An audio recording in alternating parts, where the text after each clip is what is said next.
Hey guys, this is OBDeleven first generation, and from few months you can also buy the next generation device for your phone.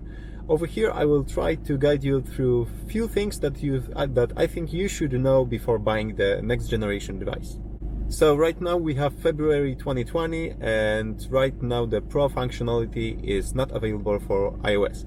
iOS support is the main feature that was advertised with OBDeleven next generation. Right now there is OBDeleven app in the Apple App Store, but the functionality is only limited to the basic functions. So we can spend credits on the predefined applications to enable some features like folding mirrors or video in motion, all that. But you don't have the Pro functionality. You cannot access freely coding and adaptation channels. So we are still waiting for the Pro functionality for the iOS app. Okay, the second question: when's the Pro functionality going to be released for iOS? What's the release date? And the bottom line is when it's ready. We don't know. There's no release date, and from what I know, OBDeleven will not give us any release date. One day we'll just wake up, check the App Store updates, and it will be over there. If you go a few months back, you probably remember that they announced the OBDeleven next generation device, and the premiere was pushed back, and then there was no release date, and then one day you just could buy it. They had some quality issues, and I think that right now they are smarter and they are not publishing any release dates in case there is any trouble.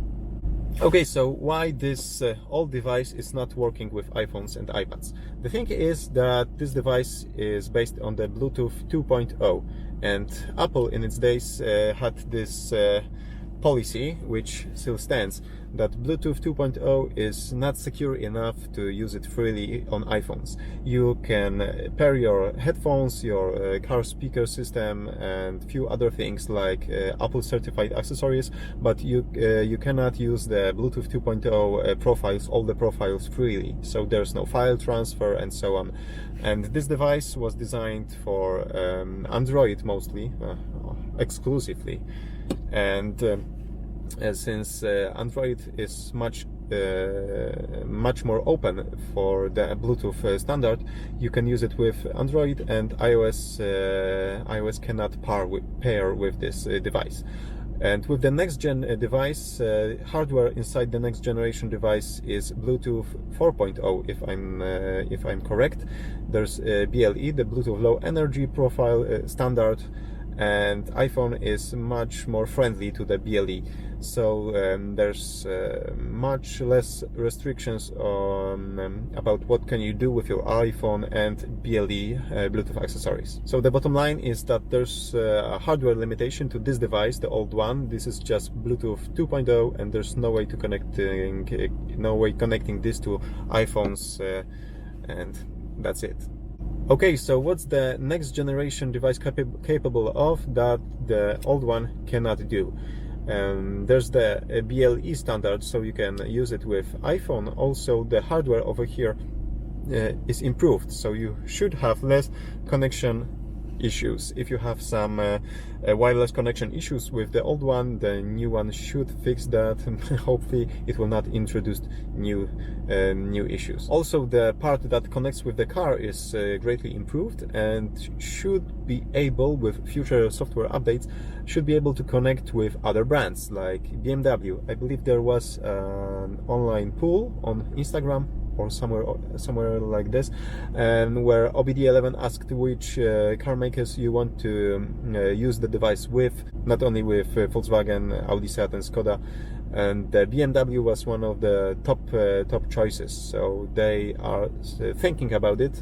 There's no release date, of course, but they are thinking about making OBDeleven work on also with BMW. One of the most common questions: will the Pro license from my old device work on iOS with the new device? And as far as I know, your Pro license is tied to your OBDeleven login, not to your Google Play Store or iOS App Store account, but to the login that you use in the OBDeleven application itself. So as far as I know, if you have a Pro license tied to your old account. If you use the same account to log in on your iPhone, you will have the Pro functionality on your iPhone.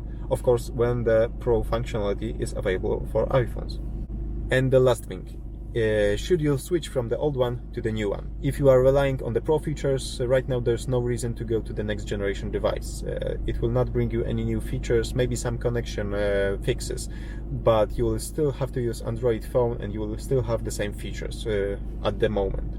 If you want to use the non-Pro functions, the built-in applications that you need to pay for with credits, you can go with the new one if you want to use those apps with iPhone, or you can stay with the old one if you are using Android only. And of course, if you are hoping for the Pro features for iPhone, you need to upgrade to the next generation device.